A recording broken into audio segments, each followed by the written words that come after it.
Hello everyone, welcome to our channel. Today we are going to do a new lesson from Longman, New Images Next Revised, a comprehensive course in English enrichment reader class 8th textbook. We are doing the third lesson, The Guests, right? It's a very nice story, a humorous story about an unwanted guest, right? First of all, we should know who has authored this, who has penned this. So it is written by Saki. And we are also having this part called Know the Author in our textbook here. So I'm reading that for you. And before this, I should tell you that this is a very detailed explanation video that you are watching. We will be covering every single word of the text, right? And later at the end, I'll discuss the question answers also with you, a few questions. So first we are discussing about the author Saki. From 1870 to 1916, born in 1870 and he died in 1916. Saki is the pen name of Hector Hugh Munro, right? Pen name मतलब कि जब वो लिखते हैं, कुछ भी लिखते थे, तो जो उनका नाम था, जैसे सिंगर्स का, आर्टिस्ट का एक स्टेज नेम होता है. A lot of singers don't use their real name, right? And so that is their stage name. So pen name is that is for the authors. He was a British author who wrote humorous stories ending with a playful twist. एक British author थे जिन्होंने humerus, enjoyable, हंसी मजाक वाली कहानियां लिखी और उनकी जो कहानियों का अंत होता था that always had a playful twist. ठीक है, ट्विस्ट आता था उसमें. He was a master story teller and has often been compared to O Henry another great author. उनके साथ इनको कंपेयर किया गया. And some of his most famous short stories are, कुछ उनकी बहुत ही ज्यादा फेमस शॉर्ट स्टोरीज के नाम हमें यहाँ दिए गए हैं. The open window, second the interlopers and third the storyteller, right? So that was about the author and now we shall begin with the chapter. The guests नाम है और गेस्ट मतलब कि मेहमान जो होते हैं, ठीक है. तो चैप्टर के नाम का मतलब बिल्कुल सिंपल है, द गेस्ट्स. एंड उसका थोड़ा यहाँ पर मेंशन है, a humorous story about an unwanted guest. एक अनवांटेड गेस्ट मतलब जिसके घर वो गेस्ट बेसिकली गया है, वो नहीं चाहते थे उस गेस्ट को. That is an unwanted guest. उनके बारे में ये एक ह्यूमरस स्टोरी है बाय साकी. एंड इस चैप्टर में अब देखो हमारे पास क्या है, बहुत आपको मजा आने वाला है. It's an interesting story. सबसे पहले इसमें आपके पास दो मतलब गर्ल्स हैं, girls not girls, ladies are there. One is Annabel and second is Matilda, right? After that the third character that is there, that is a bishop, the bishop of Bequar, और वही unwanted guest है. ठीक है, bishop क्या होता है मैं आपको बताऊंगी अभी. You should first listen about the characters. After that Matilda जो है, उनके हस्बैंड की बात करी गई है. मतलब हस्बैंड का कोई डायलॉग नहीं है, बस उनके बारे में बात करी गई है, मतिल्दा के हस्बैंड के बारे में, राइट? और ये इस स्टोरी में क्या हो रहा है कि जो एनाबेल है और मतिल्दा है वो एक जगह बैठी हैं विंडो के पास. आपको यहाँ पिक्चर भी मिलेगी. So I am basically introducing you to the story, then will begin from the beginning only, right? तो जो मतिल्दा है और एनाबेल है वो एक विंडो के पास बैठी हैं. They are seeing the beautiful landscape. तो जो एनेबल है वो रहती है गांव में, कंट्री साइड में रहती है, और जो मतिल्दा है she lives in city side. ठीक है ना. अब जो एनेबल है वो अपने तरीके से डिसअपॉइंटमेंट शो करती है कि जहां पर कंट्री साइड में रह रही हूं यहां पर कुछ खास चीजें नहीं होती हैं, इतनी बिजीनेस नहीं है आसपास, एंड शांति वाला इलाका है जहां मैं रह रही हूं, तो मेरे को ये चीज पसंद नहीं है. बहुत कम लोग यहाँ आते जाते हैं कंट्री साइड में. दूसरी तरफ मतिल्दा जो है उसके इस बात को कॉन्ट्राडिक्ट करती है. वो उसको कहती है कि कंट्री साइड में रहना मुझे बहुत पसंद है, because I am fed up of living in the city, right? और इस चीज को प्रूव करने के लिए मतिल्दा एक अपने साथ बीतती हुई एक हमें कहानी बताती है कि मेरे साथ एक बार मतलब मैं रहती हूँ जहां पर, वहां पर I received an unwanted guest. And वो पूरा सिनेरियो फिर वो एक्सप्लेन करती है जिस वजह से, and at the end she says कि इस वजह से, इन कारणों की वजह से मुझे कंट्री साइड में रहना पसंद है. कंट्री साइड में रहना बहुत पीसफुल है, and you are saying that you do not want to live here because nothing happens here. And Matilda says that I want to live here because nothing happens here. तो मतलब जिस जगह पे वो दोनों रह रही हैं, दोनों का पर्सपेक्टिव उस अपनी अपनी जगह को लेकर मतलब अलग है. एनेबल रहती है कंट्री साइड में, उसको वो नहीं पसंद है because she doesn't find anything exciting happening there. But on the other hand, Matilda, who is fed up of living in the city, she wants to stay and she loves to stay in the countryside. ठीक है. So यहाँ पर आप basically irony भी देख सकते हो एक सिचुएशन में कि जो जहां रह रहा है उसको वो चीज नहीं पसंद आ रही. It happens very commonly in our life कि हमारे पास जो है sometimes we do not like it, दूसरे का ज्यादा पसंद होता है, but we'll realize it very later कि जो हमें मिला this is just a dream for others, right? So we need to like, यहाँ से इतने इंट्रोडक्शन से basically we have also got a nice moral lesson to be happy with what we have, right? After this इसके बाद यहाँ पर बीच में आपके पास इसमें और कैरेक्टर्स का भी जिक्र आएगा पूरा। जब वो मतिल्दा स्टोरी एक्सप्लेन करेगी ना कि ऐसा हुआ था, अनवांटेड गेस्ट और वो सारा, तो वो सिनेरियो बताएगी, वो जो हम पढ़ेंगे आगे। तो उसमें हम गोट हर्ड आएंगे, जो ये चरवाहे होते हैं, उसमें जो घोड़ों के रखवाले होते हैं उसका जिक्र आएगा। उसमें बहुत, इसमें स्टोरी में काफी सारे एनिमल्स का, पेट एनिमल्स का, इवन वाइल्ड एनिमल का भी यहाँ पर जिक्र आएगा। और कुछ माइथोलॉजिकल कैरेक्टर्स का, जैसे जो वर टाइगर्स एंड वर वॉल्व्स होते हैं उनका जिक्र आएगा। ठीक है, इसके अलावा यहाँ पर कुक का जिक्र है। कुक कौन? जो घर में खाना बनाने के लिए जो हेल्पर होते हैं उनकी बात है कि, और कुक्स भी, एक होगा इमरजेंसी कुक, जिसको मतलब मेन जो कुक है वो छुट्टी पर भेज दिए गए हैं, इमरजेंसी कुक उनकी जगह कुछ दिनों के लिए आया है। ठीक है, तो ये थोड़े से कैरेक्टर्स बता रही हूँ मैं आपको। और of course one of you are missing, I will be telling you as we proceed with the story. तो यहाँ से अब हम बिगिन कर रहे हैं। कनेक्ट पार्ट है, do you like having guests over at your place? क्या आपको पसंद है कि आपके घर पर या जहां आप रहते हो वहां पर गेस्ट्स आए? Do you like it? Who is your favourite guest and why? जितने भी आपके गेस्ट्स मतलब आपके रिलेटिव्स हैं या कोई भी आपके घर में जो भी गेस्ट्स आते हैं, उनमें से आपका फेवरेट कौन है और वो फेवरेट क्यों है? क्योंकि you just think about, connect part है ना, तो कनेक्ट करके देखो इस क्वेश्चन से कि हमारे साथ फ्रॉम आवर चाइल्डहुड ओनली कुछ गेस्ट होते हैं हमारे घर पे जो आते हैं। कोई वो हमारे कजन्स हो सकते हैं, वो हमारे रिलेटिव्स हो सकते हैं, they could be our family friends, और it could be anybody from the neighbourhood. ठीक है, जिनके साथ हम बहुत कनेक्टेड होते हैं और जब वो हमारे घर पे आते हैं वी रियली फील हैप्पी, हमें अच्छा लगता है उनके साथ रहना। We like that we like their presence at our place, right? तो आपको वो whatever it is for you, you can be answering that to yourself. Let us read this interesting story about an unwanted guest. अब हम इस interesting story को पढ़ते हैं, जो कि एक unwanted guest के लिए, unwanted जिसका मतलब जिसको पसंद, मतलब जो चाहते ही नहीं है कि, मतलब जिसको एज अ गेस्ट कोई चाहता नहीं है कि ये हमारा गेस्ट बने, हमारे घर पर आए, बिकॉज ही इज अनोइंग। ठीक है, सो यहाँ शुरुआत कैसे हो रही है चैप्टर की? As I mentioned in the introduction कि मतिल्दा और एनेबल हैं, वो देख रही हैं एक विंडो से, they are seeing from the window. तो क्या देख रही हैं? वो लैंडस्केप एक्सप्लेन किया हुआ है। The landscape seen from our windows is certainly charming, said Annabel. Annabel ने बोला कि जो हमारे विंडोज से, खिड़कियों से जो हमारा लैंडस्केप है, लैंडस्केप मतलब जो दृश्य हमें देखने को मिल रहा है, परिदृश्य, जो प्राकृतिक दृश्य हम देख पा रहे हैं, ये सर्टेनली चार्मिंग है, मतलब डाउटलेस, मतलब इस बात में कोई शक नहीं है कि कितना आकर्षक है जो मैं खिड़की से देख रही हूं। ठीक है, so you need to connect with the written part. इसको इमेजरी में इमेजिन करो, आगे आएगा। दोज चेरी ऑर्चर्ड्स, वो कंटिन्यू करती है Annabel, those cherry orchards and green meadows and the river winding along the valley and the church tower peeping out among the elms, they were all make a most effective picture. अब उसने बोला landscape कितना charming है, कितना अच्छा है। What is it that is making the landscape charming? That is explained here. वो cherry orchards, orchards क्या होती हैं? बगीचे, किसके? उसके फ्रूट्स के, मतलब फलों के बाग, उनको ऑर्चर्ड्स कहती हैं। तो यहाँ पर स्पेसिफिक है cherry orchards. Green meadows, meadows क्या होते हैं? घास के मैदान, कि जो मेरे को खिड़की से हरे घास के मैदान दिख रहे हैं, हरे मैदान दिख रहे हैं, और चेरी के जो मेरे को बगीचे, ऑर्चर्ड्स दिख रहे हैं, और जो वैली है, मतलब जो घाटी है आसपास, उसके साथ जो रिवर है, घाटी के साथ साथ अलोंग, मतलब उसके साथ साथ जो रिवर है वो बह रही है। विंडिंग मीन्स बह रही है जो रिवर। एंड जो चर्च का टावर, जो चर्च है tower, that is peeping out among the elms. Basically ऐसे है कि ये तो चीजें हैं ही हैं, और चर्च का टावर इट्स लाइक हाइट में काफी होता है ना, the church tower is tall, right, long it is. तो जो एल्म्स है, एल्म्स क्या होते हैं? Long trees with broad leaves, लंबे लंबे पेड़ जिनके चौड़े चौड़े पत्ते होते हैं। तो उन पेड़ों के बीच में से, उन लंबे ब्रॉड पत्ते वालों पेड़ों के बीच में से मुझे दिख रहा है चर्च टावर, और ऐसा लग रहा है कि वो हमें देख रहा है। पीपिंग आउट मीन्स कि the church tower is basically झांक रहा है हमें। ठीक है ना, तो ये एक्सप्लेन किया गया है the scenario, sorry the landscape.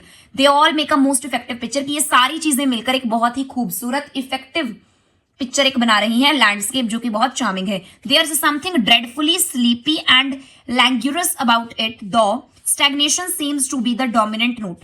ठीक है, कुछ फिर आगे वो कंटिन्यू करते हैं, कुछ ड्रेडफुली स्लीपी है, ड्रेडफुली यानी कि भयानक रूप से, मतलब something which is not very interesting, और स्लीपी यानी कि आसपास कितना सुनसान सा एरिया है, nothing exciting is going on. And languorous, तो लैंग्यूरस का मीनिंग आपको टेक्स्ट बुक में गिवन है, lazy and without any energy, कि स्लीपी है, कोई आसपास जो एटमॉस्फेयर है, लैंडस्केप तो खूबसूरत है लेकिन कोई भी एनर्जी नहीं है एटमॉस्फेयर में, एवरीथिंग इज सो डल, मतलब स्लीपी है about it. Though stagnation seems to be the dominant note, stagnation यानी कि स्थिरता जो है, लेकिन जो स्थिरता है यहाँ पर वो डोमिनेंट है यानी कि प्रमुख है, कि लैंडस्केप खूबसूरत है, कोई एनर्जी नहीं है एटमॉस्फेयर में, there is no energy in the atmosphere, it's sleepy, it's languorous. ठीक है ना, और जो स्टैग्नेशन है, जो एक स्थिरता है, सब कुछ बिल्कुल स्थिर है, स्टिल है, वो यहाँ पर डोमिनेंट है, वो यहाँ पर प्रमुख है। खूबसूरत लैंडस्केप तो है ही, लेकिन दूसरी तरफ वो उसका कह रही है कि there is no energy here, so stagnation is there, nothing ever happens here. अब मैंने आपको बोला था कि एनेबल कहती है रहती है कंट्री साइड में, and she complains that nothing happens in countryside. तो वो यहां से स्टार्ट हो गया कि कुछ भी यहां पर होता नहीं है। सीड टाइम एंड हार्वेस्ट, ठीक है, सीड टाइम और हार्वेस्ट, क्योंकि कंट्री साइड में farming is like more common occupation, ठीक है ना, चाहे वो कहीं का भी कंट्री साइड हो।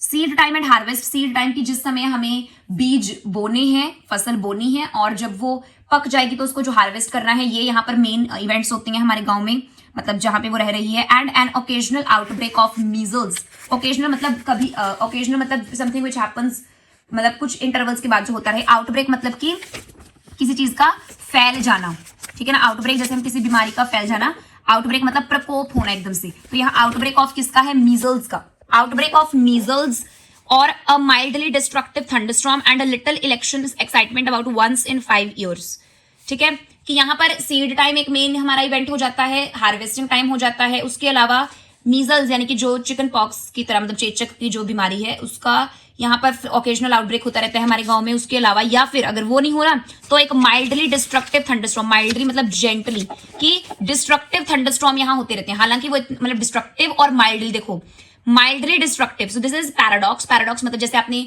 पोएटिक डिवाइसेस पढ़े होंगे, right? Or if you haven't studied paradox, so it will come in 9th 10th grade when you will be in those classes. Mildly destructive की gently destructive, कि डिस्ट्रक्टिव तो है लेकिन gently है, mildly destructive. It's a paradox used here, कि यहाँ पर या तो फिर थंडरस्टॉर्म हो जाता है, या फिर हर 5 साल में एक बार इलेक्शन की एक्साइटमेंट थोड़ी सी हमें होती है। यही इवेंट्स यहाँ हो रहे हैं, क्योंकि इलेक्शंस आर कंडक्टेड 5 years के बाद, मोस्ट कॉमन, जैसे आपने इंडिया में भी देखा है ना, मतलब वो डिपेंड करता है किस चीज के इलेक्शंस है। कुछ इलेक्शंस का स्पैन 6 years का भी होता है, I think so, but common is 5 years, ठीक है।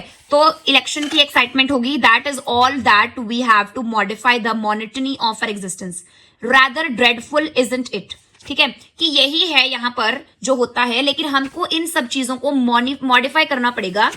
मॉनिटनी मतलब डलनेस, कि यहाँ पर हम रह रहे हैं, हमारी एग्जिस्टेंस है यहाँ पर, लेकिन उसकी जो मॉनिटनी है, जो डलनेस है, इसको हमें मॉडिफाई करना पड़ेगा, कि सिर्फ ये खास इवेंट्स यहाँ होते हैं and nothing else goes on here. इतना खूबसूरत लैंडस्केप तो है, लेकिन डोमिनेंट क्या है यहाँ पर, स्थिरता है, स्टिलनेस है।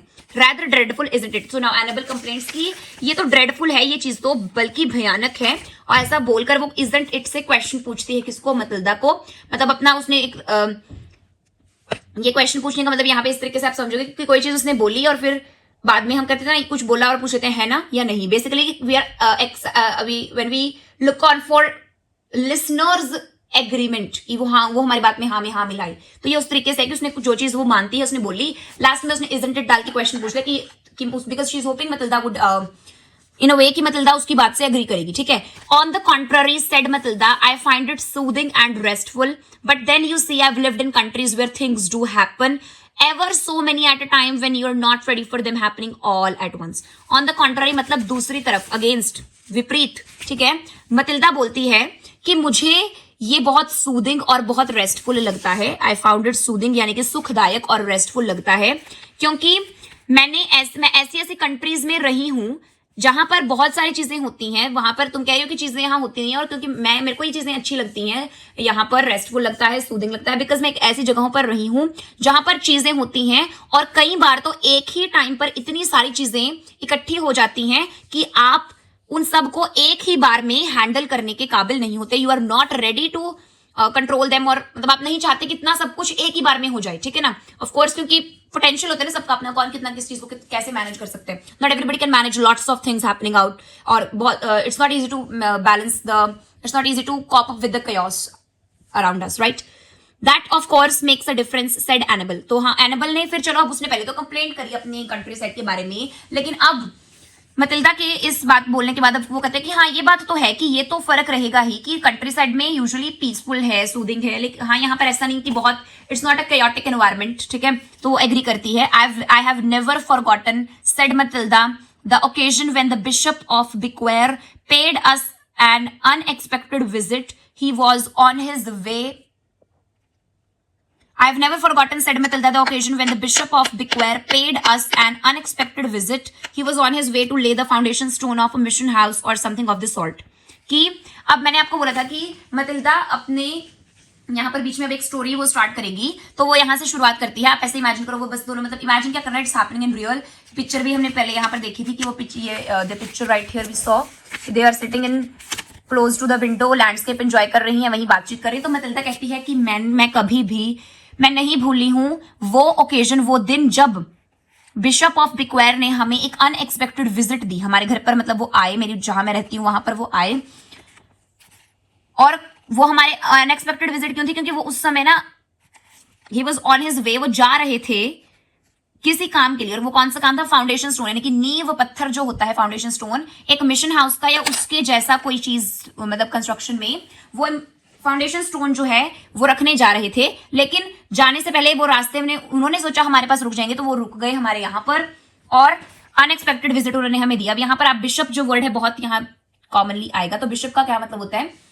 बिशप मतलब कि ओवरसीयर, कोई जो कि देखे कोई काम हो रहा है ना. और यहाँ पर I have also searched about it. तो एक सिटी में या एक डिस्ट्रिक्ट में जितने चर्चेज होते हैं उन सबका जो देखभाल करने का या मतलब something like basically to oversee all that, तो उसको बिशप बोला जाता है. सो बिशप ऑफ बिक्वेर ने इनको अस यहाँ बोला गया है, अनएक्सपेक्टेड विजिट.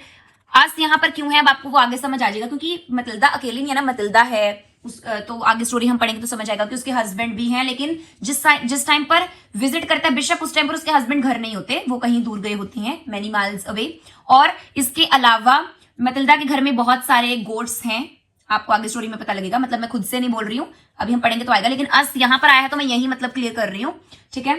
तो यहाँ पर और इसके अलावा घोड़े, पोनीज हैं. पोनीज होते हैं ना जैसे लाइक हॉर्सेज होते हैं, the similar we have ponies as well, animals होते हैं वो, वेरी ब्यूटीफुल क्रीचर्स, ठीक है. तो पोनीज हैं, उनके रखवाले हैं, उनको जैसे गोट हर्ड्स हैं जो गोट्स को चरवाएंगे, ठीक है. इसके अलावा चिकन्स हैं और वो हैंस हैं, मुर्गियां और मुर्गियों के बच्ची हैं, वो सब हैं, गोट्स हैं. तो इस वजह से अस बोला है यहाँ पर कि अब यहाँ से मतिल्दा अपनी स्टोरी स्टार्ट करती है. स्टोरी नहीं मतलब वो अपनी लाइफ का इंसिडेंट्स यहाँ शेयर कर रही है, right. I thought that out there you were always prepared for emergency guests turning up, said animal.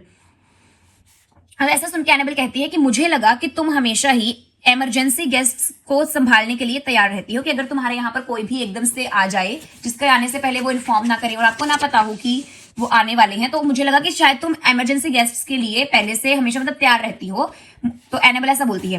I was quite prepared for half a dozen bishops, said Matilda, but it was rather disconcerting to find out after a little conversation that this particular one was a distant cousin of mine, belonging to a branch of the family that had quarreled bitterly and offensively with our branch about a Crown Derby dessert service. Rest I'll be reading it afterwards. तो अब जो Matilda है वो कहते हैं कि मैं ना तैयार थी, अत्यंत मैं मतलब तैयार थी. अब क्वाइट यहाँ चुप रहने वाला क्वाइट नहीं है, इसका मतलब इट मीन्स अत्यंत. तो मैं तैयार थी हाफ अ डजन बिशप्स के लिए, कि अगर हाफ अ डजन क्या होता है, एक डजन में 12, तो हाफ मतलब 6, कि अगर 6 बिशप्स भी आ जाते, 6 विजिटर्स भी मेरे घर पे आ जाते, तो मैं उनको संभालने के लिए भी तैयार थी, इमरजेंसी विजिट्स को. लेकिन कुछ देर इस पर्टिकुलर जो बिशप ऑफ बिक्वेर मेरे घर पे आए, इनके साथ कुछ देर कॉन्वर्सेशन करने के बाद मुझे बहुत डिस्कंसर्टिंग मतलब कि चिंताजनक, ये मेरे लिए चिंताजनक था जब थोड़ी देर उस बिशप ऑफ बिक्वेर से बात करने के बाद मुझे पता लगा कि ये मेरा दूर का कजन है. डिस्टेंट मतलब दूर का कजन है, कि ये मेरा दूर का कजन है और ये हमारी फैमिली की उस ब्रांच से बिलोंग करते. देखो ब्रांच यानी कि जैसे आप फैमिली ट्री समझ लो, है ना. तो दूर का कजन है मतलब बेसिकली कुछ मतलब कोई भी रिलेशन हो सकता है, कितना दूर का है, किसका क्या लगता है, सच कुछ बताया नहीं. Directly mention the distant cousin of mine, right. तो कि मेरे दूर के कजन है और ये जो मेरा कजन है ना, ये हमारी फैमिली की उस ब्रांच से बिलोंग करता है जिन्होंने बहुत ही बिटरली, कड़वाहट से और ऑफेंसिवली, बहुत आपत्तिजनक निरादर वाले तरीके से हमारे साथ क्राउन डर्बी डिजर्ट सर्विस के लिए लड़ाई करी थी, क्वारल करी थी. तो इसलिए क्योंकि जब कॉन्वर्सेशन करी तो उन्हें पता लगा कि चिंताजनक, उसने बोला क्यों था चिंताजनक, कि मुझे पता लगा कि ये मेरा दूर का कजन है और कजन भी वो है जिन्होंने हमारे साथ ऑफेंसिवली लड़ाई करी थी. किसके लिए? क्राउन डर्बी डिजर्ट सर्विस के लिए. अब क्राउन डर्बी डिजर्ट सर्विस क्या होती है, इस बात को समझना पड़ेगा. यहाँ पे आपको देखो अच्छे से बताया हुआ है 3 लाइनों में.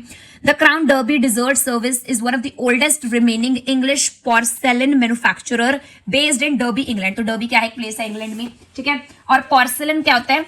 चीनी मिट्टी के बर्तन. तो क्राउन डर्बी डिजर्ट सर्विस, यानी कि चीनी मिट्टी के बर्तनों की, चीनी मिट्टी से ना बोन चाइना क्रॉकरी होती है जो, ठीक है ना, तो उनकी सर्विस या उससे मैन्युफैक्चरिंग से रिलेटेड है ये। The company is known for its high quality bone China service sets, की जो क्राउन डर्बी डिजर्ट सर्विस है, ये जो कंपनी है ये बहुत ही मशहूर है अपने high quality bone China crockery, bone China service sets के लिए, ठीक है ना, समझ में आया क्या? तो कि इस बात के पीछे इन्होंने हमारी फैमिली से बहुत लड़ाई करी थी, और जब मुझे पता लगा कि ये मेरा दूर का कजन है, उस ब्रांच से बिलोंग करता है जिससे हमारी लड़ाई हो रखी है, तो ये चीज मेरे लिए बहुत ही डिस्कंसर्टिंग थी, चिंताजनक थी। समझ में आया क्या?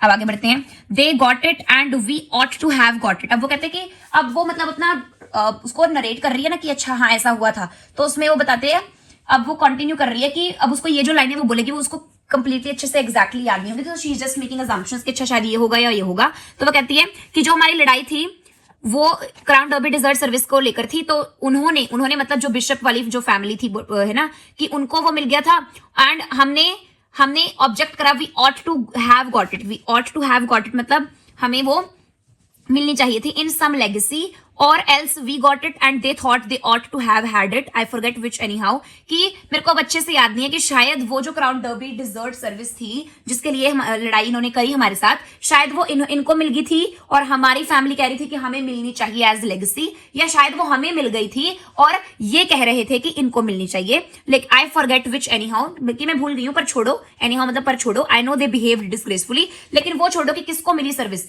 लेकिन मेरे को इतना पता है कि इन्होंने हमारे साथ डिसग्रेसफुली यानी कि निरादर पूर्वक हमारे साथ व्यवहार किया था। Now here was one of them turning up, in the order of sanctity, so to speak, and claiming the traditional hospitality of the East. और अब उसी ब्रांच ऑफ फैमिली से जिन्होंने हमारे साथ डिसग्रेसफुली बिहेव करा, उनमें से अब एक यहाँ पर आ चुका है, वन हैज टर्न्ड अप, यानी कि यहाँ पर अपीयर हो चुका है मेरा दूर का कजन, इन द ऑर्डर मतलब कि स्मेल ऑफ सैंक्टिटी, पवित्रता की, मतलब कि अब वो इस तरीके से बिहेव कर रहा है कि he knows and I know they behaved disgracefully with us, है ना। और अब उनमें से एक यहाँ पर आ गया है पवित्रता की अपने साथ खुशबू लेकर, वो बिशप है ना इसलिए ऐसा बोला गया है, एंड क्लेमिंग द ट्रेडिशनल, और अब वो हमें हमारे घर पर अनवांटेड विजिट दे रहा है, और अब वो किस चीज को, विजिटर आया, गेस्ट आया, तो वो तो यही कहेगा ना कि मेरी मेहमान नवाजी हूं, right. And claiming the traditional hospitality of the east, hospitality मतलब मेहमान नवाजी, क्लेमिंग मतलब दावा कर रहा है कि अब ये इतने टाइम के बाद डिसग्रेसफुली हमारे साथ बिहेव करने के बाद उनमें से उस ब्रांच ऑफ फैमिली से एक मेरे घर पर अपीयर हो चुका है, और अब वो क्लेम कर रहा है कि जो ट्रेडिशनल हॉस्पिटैलिटी है ईस्ट की, ईस्ट एरिया की, वो बता रही है कि उस कि वो ईस्ट में थी, ठीक है, जब का वो इंसिडेंट्स यहाँ शेयर कर रही है, शी वॉज इन ईस्ट, कि अब ये जो है हमारे यहाँ ट्रेडिशनल जो मेहमान नवाजी होती है उसकी मांग कर रहा है मेरे को अनवांटेड विजिट देकर। It was rather trying but you could have left your husband to do most of the entertaining. अब जो एनेबल है वो कहती है कि तुम्हें, मतलब चलो ठीक है ये बात भी सही है, लेकिन तुम अपने हस्बैंड को इसके पास छोड़ सकती थी कि वही इसका एंटरटेनमेंट कर देता, वही इसकी मेहमान नवाजी कर देता। My husband was 50 miles up country talking sense और what he imagined to be sense to a village community that fancied one of their leading man was a were tiger.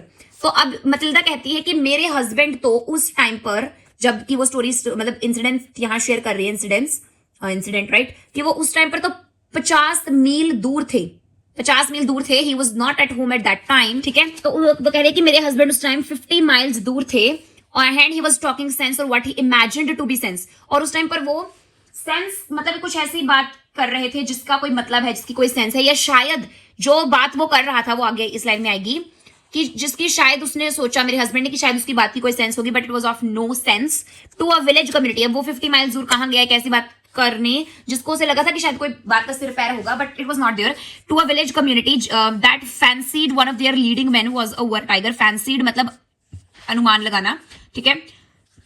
Country से 50 मील दूर मेरे हस्बैंड गए हुए थे एक village community के पास, उस विलेज कम्युनिटी ने ये अनुमान लगाया, फैंसीड, कि उनका जो एक लीडिंग मैन है, जैसे हमारे गांव में क्या होता है ना, सरपंच बन जाते हैं फिर पंच होते हैं, तो वो लीड करते हैं गांव को, मतलब right, they are selected, democracy right, they are selected, vote होती है।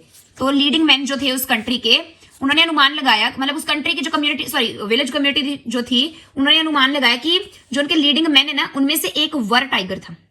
अभी वर टाइगर क्या होता है अब आपको अगले पैराग्राफ में पता लगेगा। अ व्हाट टाइगर, और ये चीज किसने, ये क्वेश्चन पूछा किसने, एनाबेला ने, राइट। व्हाट टाइगर, वो क्वेश्चन करते हैं क्या, कौन सा टाइगर, वो बोलती है वर टाइगर, और वो कहते हैं कौन सा टाइगर?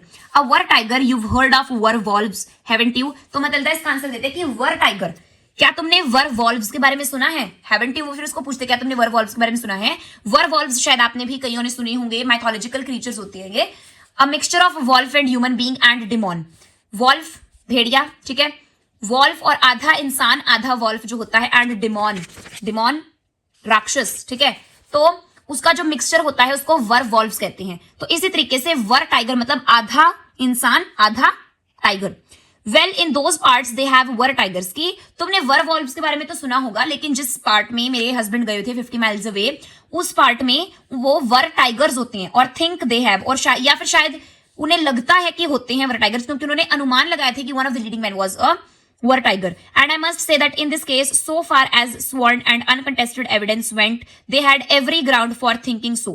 और अब वो कहती है कि, और मुझे लगता है इस पर्टिकुलर केस में जितना मैंने so far as sworn and uncontested evidence की जो जितनी अब तक जो शपथ ली है, जो कसम खाई है, एंड जो अनकंटेस्टेड एविडेंस यानी कि जो सबूत उन्होंने पेश करे कि उन्हें क्यों लगा one of the leading man was a weretiger, uncontested मतलब नॉट डिस्प्यूटेड, एविडेंस मतलब सबूत, तो जो उन्होंने सबूत पेश करे उनके अगेंस्ट कोई उनके पास एक्शन नहीं था, कोई उन प्रमाण जो थे वो डिस्प्यूटेड नहीं थे, there was nothing which would be uncontested for the evidences went, they had every ground for thinking so, यानी कि उनके एविडेंसेस ये प्रूव कर रहे थे, और उनके ये सोचने के, ये अनुमान लगाने पर कि एक जो लीडिंग मैन है वो वर टाइगर था, उनके एविडेंसेस इस बात को प्रूव कर रहे थे, और उनके अनुमान लगाने वाली बात को प्रूव कर रही थी। I hope you weren't unkind to the bishop said Annabel, तो वो वर टाइगर तो समझा देती है क्या होता है, ठीक है, और अब एनिमल कहती है कि मैं उम्मीद करती हूँ कि तुम उस बिशप के साथ जो अनवांटेड गेस्ट था उसके साथ तुम निर्दयी नहीं थी। Well, of course, he was my guest, so I had to be outwardly polite to him. But he was tactless enough to rake up the incidents of the old quarrel and to try to make out that there was something to be said for the way his side of the family had behaved. Even if there was, which I don't for a moment admit, my house was not the place in which to say it. अब इसके answer में मतलदा कहती है कि हाँ of course वो मेरा guest था, ठीक है ना, तो इस वजह से आउटवर्डली यानी कि बाहर से दिखावे के तौर पर तो मेरे को उसके साथ पोलाइट रहना ही था। हालांकि मुझे ना तो उसकी प्रेजेंस चाहिए थी अपने घर पे, और जब मुझे पता लगा वो like about that old quarrel तो वो तो डिस्कंसर्टिंग था ही, लेकिन वो इतना ज्यादा टैक्टलेस था यानी कि व्यवहार शून्य था, उसे पता ही नहीं कैसा बिहेव करना है। He was tactless enough to rake up मतलब कि वो एक रेकअप का मतलब होता है, रेक अप मीन्स किसी एक ऐसी मेमोरी को रिवाइव करना, बार उसको मतलब बेसिकली जैसे कहते हैं किसी के घावों को फरोलना या फिर नमक छिड़कना, है ना, तो यहां पर वही चीज है कि पुरानी जो बात हो चुकी है जिसको हम याद नहीं करना चाहते, उस इंसिडेंट को रेकअप कर रहे हो कि वो जो था मेरे घर आया मेरा गेस्ट, इतना वो मतलब उसको कोई व्यवहार शून्य था, बिल्कुल ही did not know how to behave, that he was raking up the incidents of the old quarrel, ठीक है ना, और वो ऐसा और पिछली बातें वो क्यों खोल रहा था, और वो and because he was trying to make out that there was something to be said for the वे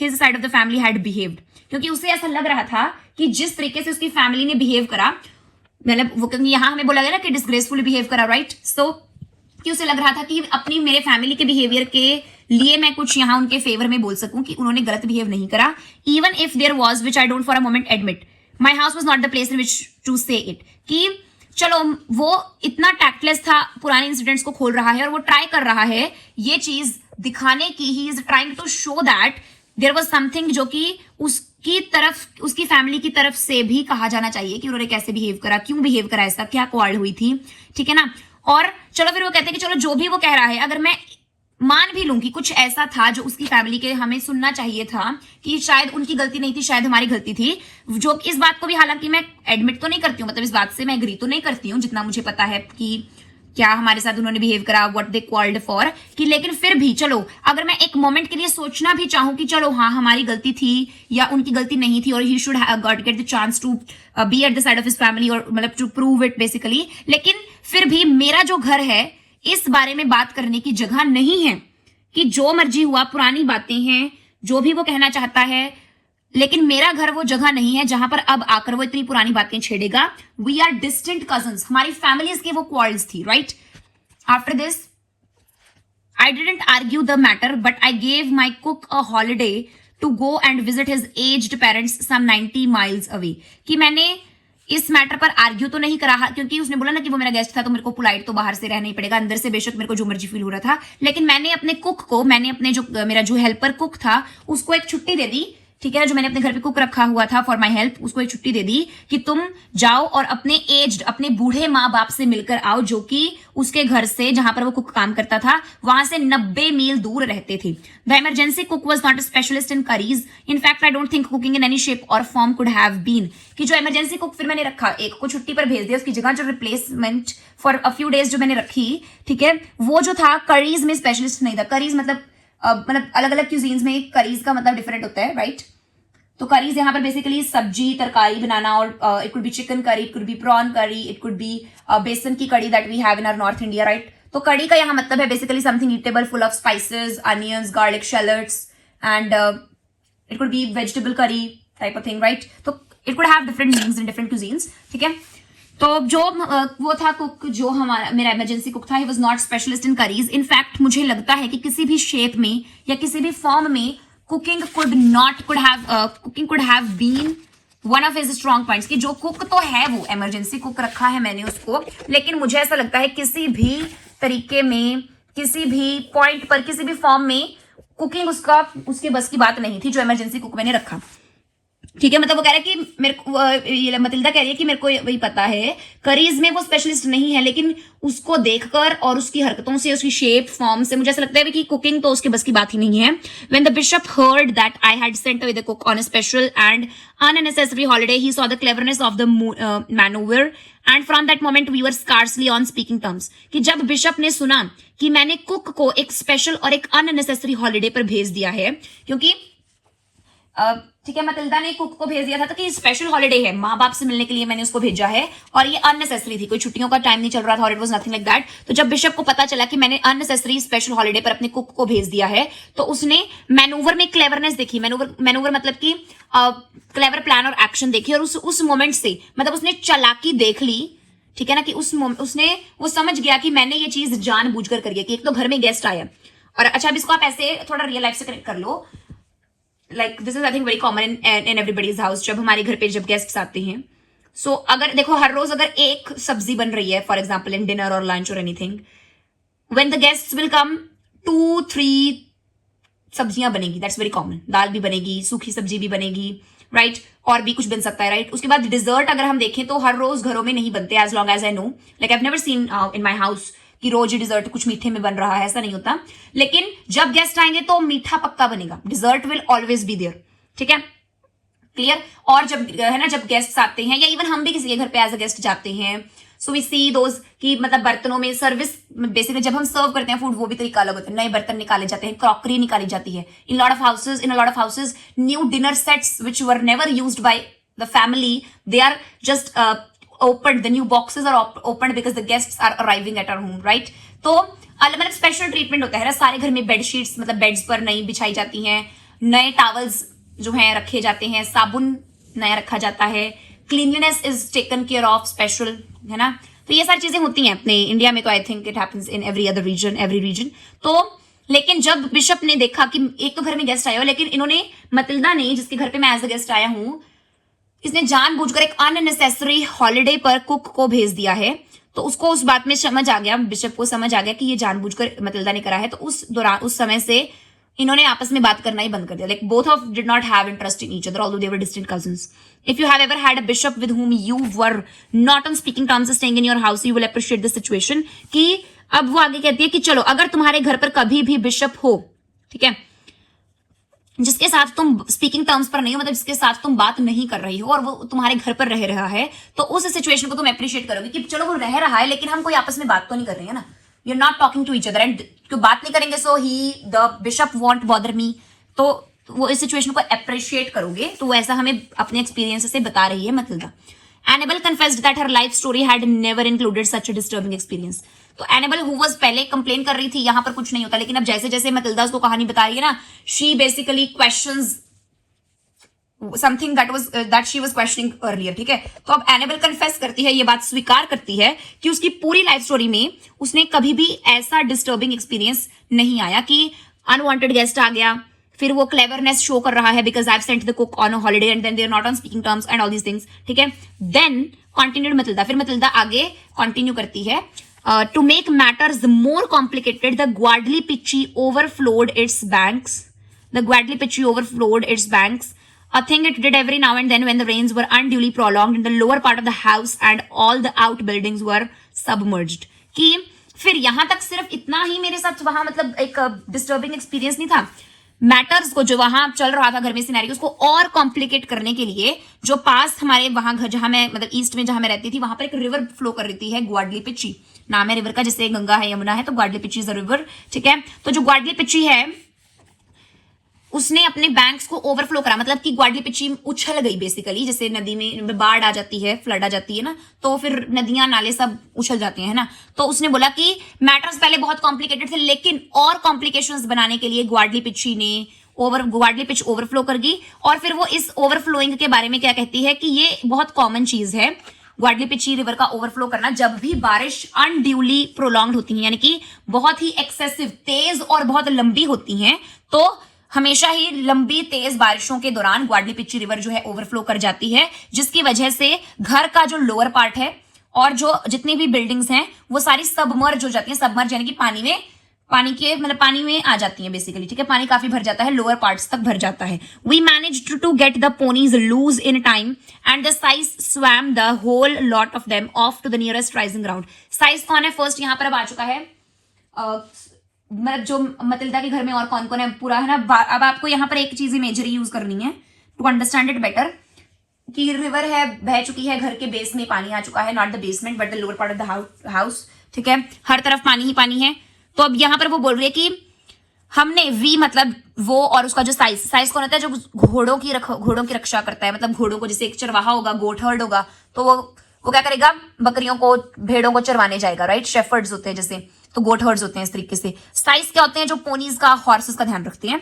कि जो पोनीज थे, जो पोनीज ब्यूटीफुल क्रीचर्स थे, वो पानी में सबमर्ज हो रहे हैं ना. लेकिन हमने मैनेज करा, जो साइज था, he swam the whole lot of them. Lot of them मतलब कि basically a group of them. जैसे कहते हैं ना कि एक कंटेनर है, लॉट ऑफ बल्ब्स है जैसे, ठीक है. लॉट ऑफ बल्ब, जैसे एक पेटी है गत्ते की, उसमें बहुत सारे बल्ब है, तो हम उस पूरे को लॉट बोल देंगे, एक बैच बेसिकली, ठीक है. तो lot of them off to the nearest rising ground, की जो पानी में सबमर्ज है लेकिन जो नियरेस्ट ऊंचा ग्राउंड था थोड़ा सा जहां पानी नहीं था, तो वहां तक जो पोनीज को ठीक ही समय में हम मतलब उनको एस्केप कर लाए पानी से. साइज स्वैम, पूरा साइज जो था, जो उनका रखवाला था, जो उनको टेक केयर करता था हमारे घर पे, वो पूरा तैरा और राइजिंग ग्राउंड तक उनको पहुंचाया. A goat or two, the chief goatherd and the chief goatherd's wife and several of their babies came to anchorage in the veranda. तो जो एक बकरी या शायद दो बकरियां, चीफ गॉटहर्ड जो मतलब चरवाहा था मेन, और उसकी वाइफ जो थी चरवाहे की, और उनके कई बच्चे, they came to anchorage in the veranda. तो जो हमारे घर का जो वरांडा था, एंकरेज यानी कि सपोर्ट लेने के लिए, क्योंकि अब हर तरफ पानी पानी हो गया ना, रिवर को ओवरफ्लो होने की वजह से फ्लड आ चुकी है, तो वो हम वरांडा में पहुंच गए.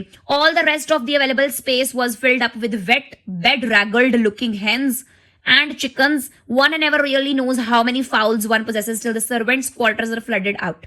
ठीक है, कि जितनी भी जो जगह बची थी, कुछ जगह तो ले ली गोट ने, गोट हर्ड की फैमिली, उनके बच्चे बहुत सारे आ गए वहां पर, ठीक है.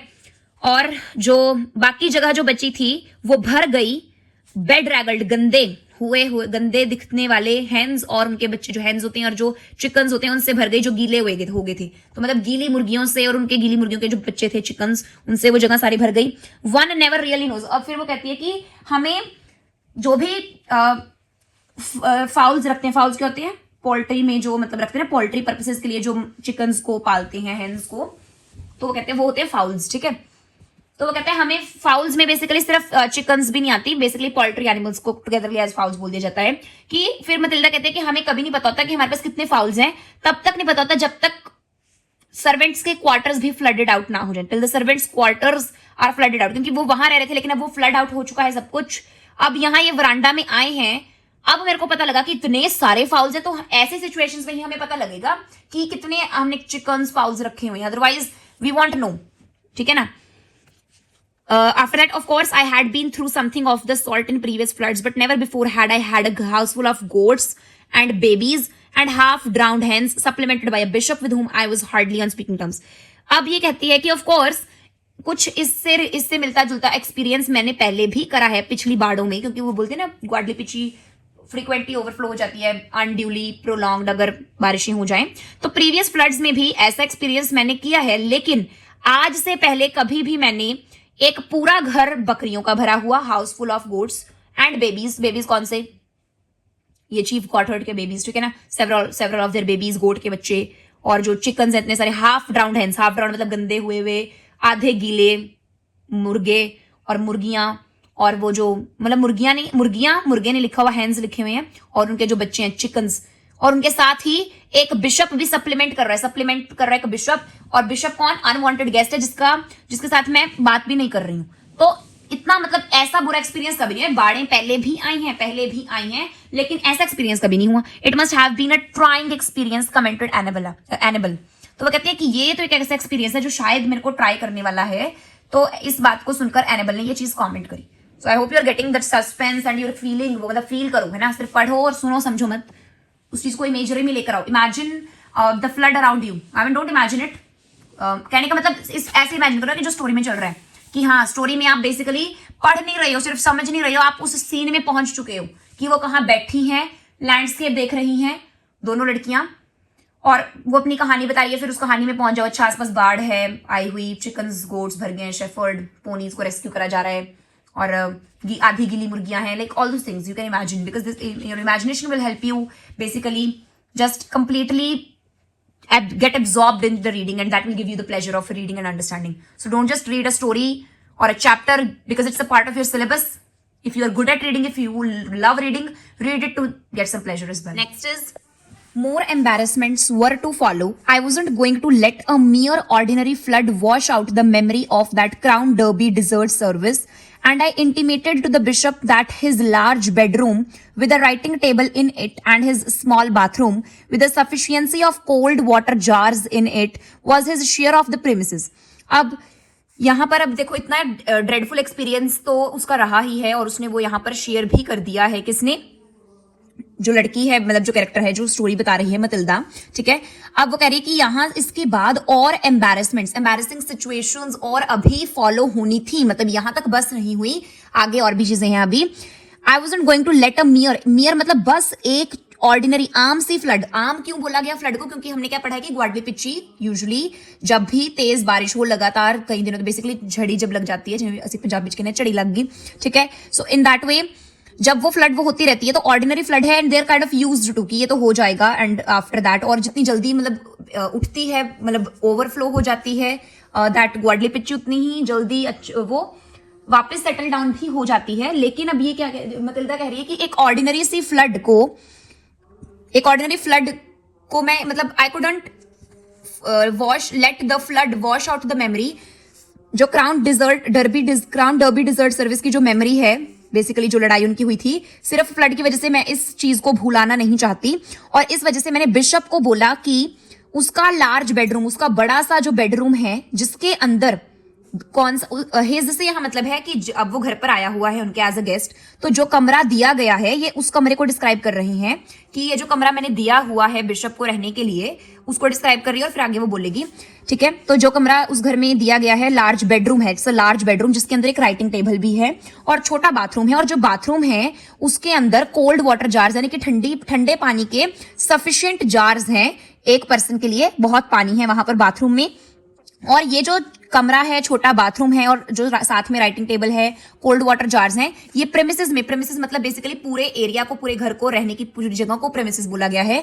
ये जो है प्रेमिसेस में से शेयर है, हिज शेयर मतलब हमारी पूरी प्रेमिसेस, जिसमें हम सर्वेंट्स के क्वार्टर्स हैं, पूरा मेरा घर है, किचन रूम, डाइनिंग रूम है, और जहां पर हमारे फाउल्स रह रहे हैं, ठीक है, चीफ गोट हर्ड, उसकी फैमिली, उसके और बेबीज, और ये सारे मतलब पूरी प्रेमिसेस में से जहां हम इतने जने हैं, इतने मेंबर्स हैं, इंक्लूडिंग एनिमल्स, ऑल दीज, उसमें से ये जो पार्ट है, ये कमरा एंड ऑल द बिलोंगिंग्स, ये सब किसकी हैं, ये बिशप की हैं, वो शेयर है उसका। And that space was rather congested under the existing circumstances, और वो जगह भी कंजस्टेड है, एग्जिस्टिंग सर्कमस्टांसेस जो बेसिकली इस टाइम पर सर्कमस्टांसेस हुए हुए हैं बाढ़ वाले, ओवर फ्लडिंग हो चुकी है और जिस वजह से भरोभरी हो रहा है घर में, क्योंकि बाहर तो पानी है तो एवरीवन बेसिकली इज जस्ट, हमने पढ़ा ही है पीछे कैसे वो एस्केप करके सारे पहुंचे, ठीक है। However at about 3 o'clock in the afternoon when he had awakened from his midday sleep, he made a sudden incursion into the room that was normally the drawing room but was now dining room, storehouse, saddle room and half a dozen other temporary premises as well, ठीक है। However, लेकिन 3 बजे के आसपास, दोपहर में 3 बजे के आसपास, जब ही मतलब जो बिशप है, जब वो अपनी मिड डे, आधे दिन की जो नींद है बेसिकली, अगर आपने देखा हो कहीं पर बुजुर्ग लोग जो जैसे अर्ली मॉर्निंग उठ जाते हैं या कोई भी पर्सन है ना, वो दोपहर को सो जाते हैं फिर से, तो वो मिड डे स्लीप लेकर जब 3 बजे के आसपास जब बिशप उठा तो एकदम से उसने उस कमरे में इनकर्जन करी। इनकर्जन का मतलब पहले समझो क्या होता है। इनकर्जन मीन्स हॉस्टाइल एंट्री और अटैक। एकदम से जल्दी से सडनली एंटर करा, एक तरीके से ऐसा लगा था जैसे एकदम से उसने अटैक कर दिया, ठीक है। तो इनकर्जन मतलब उसके सडन एंट्री के तरीके के लिए एक वर्ड है इनकर्जन, ठीक है, नथिंग एल्स इन दैट। तो सडनली अपने कमरे से जहां रह रहा था, जो उसका शेयर ऑफ प्रेमिसेस था, वहां से वो एकदम से अपनी मिड डे स्लीप से उठकर आया उस कमरे में। कौन से कमरे में? जहां पर जो नॉर्मली तो हमारा ड्राइंग रूम था घर का, लेकिन अब एट द प्रेजेंट मोमेंट जब सब फ्लड हो चुका था तो इस टाइम पर वो हमारा डाइनिंग रूम भी था, हम खाना भी वहीं खा रहे थे, वो हमारा स्टोर हाउस भी था सामान रखने का, वो सैडल रूम भी था। सैडल रूम क्या होता है? राइडिंग हॉर्सेज का सामान, या जो काठी, जो राइडिंग हॉर्सेज होते हैं, घोड़ों के रिलेटेड सामान, घुड़सवारी से रिलेटेड जो सामान है और घोड़े की काठियां वगैरह, तो ये जो सारा सामान है जिस कमरे में स्पेसिफिकली रखा जाए, ठीक है ना, उनके लिए जो स्पेसिफिक कमरा होता है उसको सैडल रूम बोलते हैं, ठीक है। And half a dozen other temporary premises as well, क्योंकि और हाफ अ डजन मतलब एक डजन में 12, तो हाफ मतलब 6, तो 6 और अप्रोक्सीमेटली 6 और कामों में, टेम्पररी कामों के लिए भी ये प्रेमिसेस बना था। मतलब बेसिकली यूज में हम उस कमरे को ले रहे थे, जो एक्चुअल में तो डाइनिंग रूम, एक्चुअल में तो हमारा ड्राइंग रूम है, लेकिन अभी due to all this existing circumstances वो काफी सारे रोल्स निभा रहा है। एक सिंगल कमरा, उसी में सब भरे पड़े हैं। From the condition of my guest's costume he seemed to think it might also serve as his dressing room. अब यहां पर मतिल्दा कैसे एक्सप्लेन कर रही है, अब इस सेंटेंस को ध्यान से समझना। इस सेंटेंस से मतिल्दा ये कहना चाहती है कि बिशप के जो कपड़े थे और जो उसकी कॉस्ट्यूम थी वो इतनी परफेक्टली फिक्स्ड नहीं थी।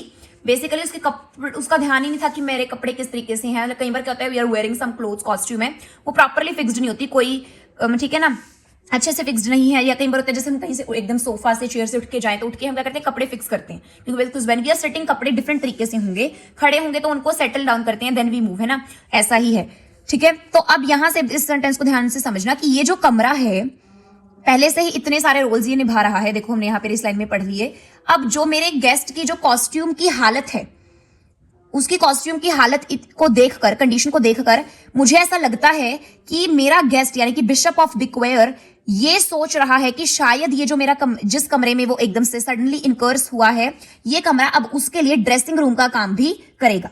कि जो कमरा ऑलरेडी इतने सारे temporary premises, store house, saddle room, dining room और ओरिजिनली जो ड्राइंग रूम है उसके काम निभा रहा है, उसकी कॉस्ट्यूम बिगड़ी हुई है। मतलब अब उसकी कॉस्ट्यूम को सेट करना उसे चाहिए, उसके कपड़े सही नहीं है, उसे ठीक करने चाहिए। उसकी कॉस्ट्यूम की हालत को देखकर लग रहा है कि बिशप यहाँ आ गया एकदम सडनली, और ऐसा लग रहा है कि अब ये सोचेगा कि मैं ड्रेसिंग रूम भी इसी कमरे को बना लूं, विच इज नॉट फ्री, ठीक है। I am afraid there is no where for you to sit, I said coldly. Coldly मतलब एकदम से उसने बोला, मतिल्दा ने बोला कि मुझे डर है कि यहां पर कोई जगह नहीं है तुम्हारे बैठने के लिए, ठीक है, क्योंकि वो उसको वैसे ही पहले ही वो स्पीकिंग टर्म्स पे नहीं है। So why should she be happy कि अगर वो मेरे पास आकर, या हम जहां पहले सर्वाइव कर रहे हैं ड्यू टू द फ्लड, वहां पर आके वो बैठे। तो उसने बोला कि यहाँ कोई जगह नहीं है तुम्हारे बैठने के लिए, वरांडा जो है वो गोट्स से भरा हुआ है, ठीक है। There is a goat in my bedroom, he observed with equal coldness and more than a suspicion, ठीक है, ऑफ सार्डोनिक रिप्रोच। कोल्डली का मतलब है रुखाई से, कठोरता से। तो उसने कठोरता से बोला, किसने? मतिल्दा ने, ठीक है। अब यहाँ पर जो बिशप ऑफ पिक्वेयर है, देखो यहाँ पर आपको, अच्छा पढ़ लिया, फिर आपको ये पिक्चर भी समझाई जाएगी। उसने बोला he observed with equal coldness, और क्या बोला? There is a goat in my bedroom, कि मेरे कमरे में एक बकरी है, ऐसा उसने बोला। कोल्डनेस से उसने और बराबर रुखाई से, जितनी रुखाई से, कठोरता से, थोड़ा हस्किली, ठीक है ना, ये huskily is basically a synonym for coldly. Matilda ने बोला था उतनी ही बराबर, इक्वल कोल्डनेस के साथ उसने बोला, बिशप ने, कि मेरे कमरे में एक बेडरूम है। उसने ऑब्जर्व करा, he observed with equal coldness and more than a suspicion of sardonic reproach, और उससे भी ज्यादा, मतलब सिर्फ कोल्डनेस रुखाई से ही उसने ऑब्जर्व करके नहीं बोला, उससे भी ज्यादा संदेह से उसने ये चीज बोली। सस्पिशन का मतलब है संदेह, और सार्डोनिक रिप्रोच का मतलब होता है खुद को श्रेष्ठ बताकर रिप्रोच दूसरे के प्रति निरादर दिखाना। खुद को श्रेष्ठ, अपने आप को बड़ा बताना, और दूसरे का निरादर, डिसरिस्पेक्ट करनी। सार्डोनिक का मीनिंग भी आपको बुक में दिया हुआ है, it is given to you as in a mocking tone. Mocking मतलब एक को जब हम वो करते हैं, किसी को मॉक कर रहे हो, किसी की basically mimicry type of something, but not in a way कि आप एंटरटेनमेंट के वे में नहीं, बेसिकली आप उनको नीचा दिखाने की कोशिश कर रहे हो, ठीक है ना। सार्डोनिक रिप्रोच की उससे भी ज्यादा उसने संदेह से और अपने आप को सर्वश्रेष्ठ बताते हुए, अपने आप को मुझसे ऊपर दिखाते हुए, निरादर के करते हुए, बराबर रुखाई से ये मेरे को बोला। Really I said another survivor, क्या सच में मैंने बोला क्या अनदर सर्वाइवर? की हम पहले ही देखो फ्लड के कितने सारे सर्वाइवर्स एक ही जगह इकट्ठे हुए हैं, क्या एक और सर्वाइवर आ चुका है जो तुम्हारे कमरे में, जिसने अब जगह ले लिया? कि फ्लड तो क्योंकि पूरे टाउन में आई हुई है ना, ग्वाडली पिची ने तो सबको फ्लड, मतलब फ्लड उसमें आई है, वो ओवरफ्लो कर गई है, ठीक है। I thought all the other goats were done for, मुझे लगा कि सारी जो बकरियां हैं वो पहले से ही मतलब वो ले चुकी हैं। देव ऑलरेडी टेकन प्लेस, वो ऑलरेडी सर्वाइव कर चुकी हैं, ठीक है। ये पिक्चर मैं आपको अभी समझाती हूँ, थोड़ा आगे का पैराग्राफ पढ़ोगे तब पता लगेगा इसमें क्या है। So let's move to the next page. This particular goat is quite done for, he said. It is being devoured by a leopard at the present moment. ठीक है, अब उसने बोला कि ये जो पर्टिकुलर गोट है ये बेसिकली ऑलमोस्ट डन ओवर हो चुकी है। इट इज बीइंग डिवाउड, डिवाउड मतलब निगले जाना, निगलना, लालच से खाना, by a leopard at the present moment. कि जिस गोट की बात मैं कर रहा हूं ना, कि एक मेरे कमरे में गोट है, और जिस गोट को तुम कह रहे हो कि वो अनदर सर्वाइवर है, कि वो सर्वाइवर नहीं रही, वो अब वो मर चुकी है, क्योंकि उसको इस प्रेजेंट मोमेंट पर, अभी जब मैं तुमसे बात कर रहा हूं प्रेजेंट मोमेंट पर, एक लेपर्ड, एक तेंदुए के द्वारा उसको लालच से निगला जा रहा है, लालच से खाया जा रहा है। तो इसका मतलब बेसिकली ये है।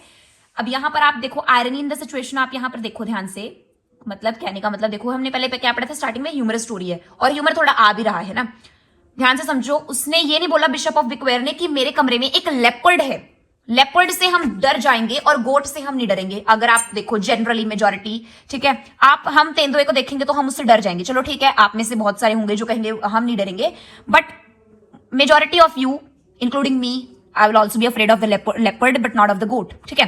तो उसने, बिशप ने ये नहीं बोला कि मेरे कमरे में एक लेपर्ड है, उसने बोला मेरे कमरे में एक बकरी है, और वो बकरी इस प्रेजेंट मोमेंट पर लेपर्ड के द्वारा निगली जा रही है, वो उसको खा रहा है, क्योंकि लेपर्ड्स तो कार्निवोरस होते हैं ना, समझ में आया।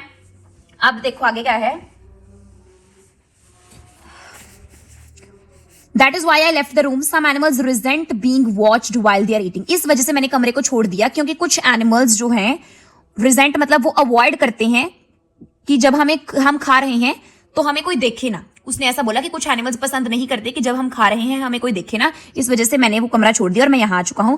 The leopard of course was easily explained. It had been hanging round the goat sheds when the flood came and had clambered up by the outside staircase leading to the bishop's bathroom, thoughtfully bringing a goat with it. अब मतलदा ने क्या बोला यहाँ पर, basically हमें भी बताया जा रहा है कि वो लेपर्ड, अब यहाँ हमें बताया जा रहा है कि लेपर्ड वहां तक पहुंचा कैसे, ठीक है, कि जो लेपर्ड है ऑफ कोर्स इजिली एक्सप्लेन, मतलब लेपर्ड की प्रेजेंस की, लेपर्ड कमरे तक कैसे पहुंचा, क्योंकि यूजुअली लेपर्ड्स देखने को नहीं मिलेंगे। अब अगर आपको अपने घर के आसपास कहीं देखना है, गोट तो आराम से दिख जाएगी, leopard is not so common, ठीक है ना, depends on the place where you are living of course, ठीक है।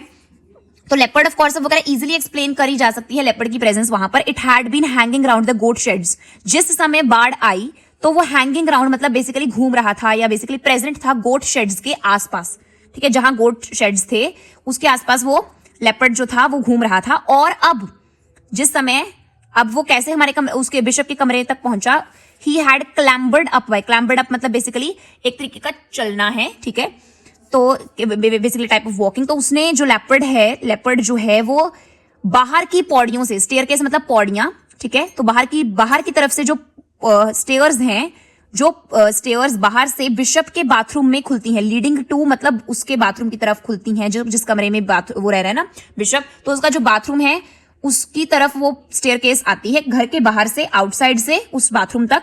तो उस स्टेयरकेस से वो चढ़ गया होगा, और उस टाइम पर वो अपने साथ एक गोट ले आया जिसको अब बैठकर वो डिवाउर कर रहा है। Probably it found the bathroom too damp and shut in for its taste and transferred its banqueting operations to the bedroom while the bishop was having his nap. ठीक है, प्रॉबेबली शायद इट, मतलब इट किसके लिए use करा, leopard के लिए। It found कि शायद उसने, जो लेपर्ड है उसने बाथरूम को बहुत ही ज्यादा डैम्प कहता है जिसमें मॉइस्चर हो, नमी हो, ठीक है, नमी बहुत, क्योंकि बाथरूम, अब देखो बाथरूम है तो वो डैम्प तो होगा, ठीक है, मतलब not always but most of the times, अगर अब मान लो एकदम से किसी ने यूज किया हुआ है। And shut in for its taste, ठीक है, और शट इन मतलब बंद, क्योंकि बाथरूम तो बंद है, एंड और उन्होंने पहले ही मेंशन करा कि स्मॉल बाथरूम है तो वो वैसे ही छोटा है, तो उसके टेस्ट के लिए जो गोट वो अपने साथ उन पौड़ियों से ऊपर आते वक्त लेकर आया, तो उसका टेस्ट जो था, उसको तो अपना खाना एंजॉय करना है ना, तो बाथरूम उसको डैम्प लगा और बहुत शट इन लगा, बहुत बंद बंद सा लगा, जिस वजह से उसने अपने आप को ट्रांसफर कर लिया बेडरूम में, जिस बेडरूम में उस टाइम पर बिशप अपनी नैप यानी कि मिड डे स्लीप ले रहा था। बैंक्वेटिंग ऑपरेशंस मतलब फीस्टिंग, शिफ्टेड फीस्टिंग, बैंक्वेटिंग ऑपरेशंस मतलब फीस्टिंग। अब लेपर्ड को एक पूरी बकरी मिल गई है खाने के लिए, वो तो उसके लिए एक फीस्ट होगी ना, अच्छा खाना उसकी तो है ना, अच्छा फीस्ट हो गया। तो बैंक्वेटिंग ऑपरेशंस की फीस्टिंग के जो ऑपरेशंस हैं, जिस ऑपरेशन पर वो है था, कौन से ऑपरेशन पर, बकरी को खाने वाले, कि अपने इस ऑपरेशन को, बकरी खाने के ऑपरेशन को उसने डैम्प एंड शट इन बाथरूम से ट्रांसफर कर लिया बेडरूम में, क्योंकि बेडरूम बड़ा था, लार्ज बेडरूम है, सूखा है, ठीक है ना। What a frightful situation, exclaimed Annabel. Exclaimed मतलब हैरानीजनक, उसने बोला कितनी डरावनी सिचुएशन थी। Fancy having a ravening leopard in the house with a flood all around you, कि घर में एक रेवनिंग लेपर्ड है, रेवनिंग मतलब एक भूखा लेपर्ड है जो निगल रहा है एक बड़ी बकरी को, और उसके साथ साथ घर के आसपास, तुम्हारे आसपास हर जगह बाढ़ है और तुम्हारे घर के अंदर एक लेपर्ड है। कितनी फ्राइटफुल सिचुएशन है ना। ब्रेन वेव पढ़ लेते हैं। The spots on the leopard are known as rosettes since they look like roses, ठीक है, जो लेपर्ड के शरीर पर स्पॉट्स होती हैं, ठीक है, धब्बे होते हैं कुछ, तो वो उनको रोजेट्स बोला जाता है। क्यों रोजेट्स बोला जाता है? क्योंकि वो गुलाब के जैसे लगते हैं। If you have seen a leopard in real life you would know it, ठीक है, और अगर नहीं देखा तो गूगल पर या कहीं भी फोटो यूट्यूब पर आपको देखने को मिल जाएगी। So from there you can see rosettes जो हैं उसको, उनके स्पॉट्स को कहते हैं। अब ये पिछले पेज पर एक फोटो है, picture is there, we shall look at this, ठीक है, बिकॉज ये आपको अच्छे से समझाएगा। देखो अब ये है बिशप ऑफ द क्वेर, ठीक है, और इसके अलावा ये रहा लेपर्ड, ठीक है, लेपर्ड है और इसके ये स्पॉट्स हैं दिखाए हुए इसकी बॉडी पर, और ये रही गोट, ये गोट है जिस गोट को ये खा रहा है, और इसके नुकीले दांत देखो, और ये ठीक है ये खा रहा है, और ये देखो ये टेबल है, उन्होंने बोला ना, हमें पहले बोला गया था कि study table is there, so this is that study table, ठीक है, और पीछे ये डोर इज देयर, राइट, और may be perhaps it's the door of the bathroom, clear. और ये बिशप खड़ा है, तो ये आपको इस पिक्चर में दिखाया गया, गोट इज देयर जो कि डिवॉर करी जा रही है by the leopard. Next is not in the least ravening said Matilda. Ravening मतलब great quantities. It was full of goat, had any amount of water at its disposal if it felt thirsty and probably had no more immediate wish that a desire for uninterrupted sleep. कि शायद वो least रेवनिंग में नहीं था, मतलब basically इतना great quantities.